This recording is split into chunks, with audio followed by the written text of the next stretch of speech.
Well, President Trump says he is no longer considering tax cuts to boost the economy. Our next guest says the tax turnaround is just verbal tweeting. Doug Flynn is a certified financial planner and the co-founder of Flynn Zito Capital Management. He joins us now. Doug, call it what you want. It is certainly backtracking.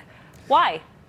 Yes, well, what it does is it set him up for today to talk about how strong the economy is, and you wouldn't get to keep talking about that if everyone's talking about recession every other day. So that's what this does. It sets him up now to talk about how strong the economy is, and now we don't need those tax cuts that he's thinking about. Is actually that planned in advance, or is it more off the cuff? I mean, both Donald Trump and the White House have said they've been considering ways to boost the economy for some time now.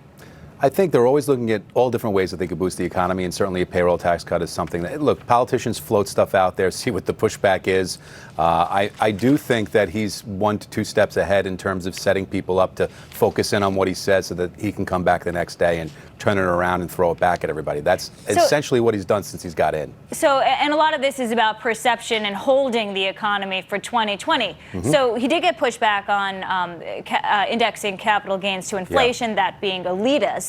However, there seemed to be support around the payroll tax cut. That's something President Barack Obama had done. Why wouldn't he do that? Yeah, I think it's just a matter of you probably really don't need it. I think the economy is stronger than people keep wanting to say that it is. And, you know, you can hover around 2% GDP growth in and around that range, 2.5%, and do really well without overheating. Or we can turn into a recession just because we're down from 3%. That's not the only reason why we would do that. So let's talk about some of the tools that the administration and the Fed has in their toolbox to deal with a slowdown in the economy. This is something that the editorial board of the Wall Street Journal writes. They say cut the Trump uncertainty tax. His best stimulus policy would be to end his tariff campaign. And then we have overnight China saying, meet us halfway, expect retaliation if you go through with the September tariffs. What are your thoughts? Sure. Well, there's no doubt that the tariff uncertainty is what's causing the Fed to sort of waver on how much they're going to lower rates, and it's causing uncertainty with business owners on what they're going to do and where they're going to go. There's no question that that is weighing things down, but I think he's calculating the market against that to try to get a better deal for the U.S.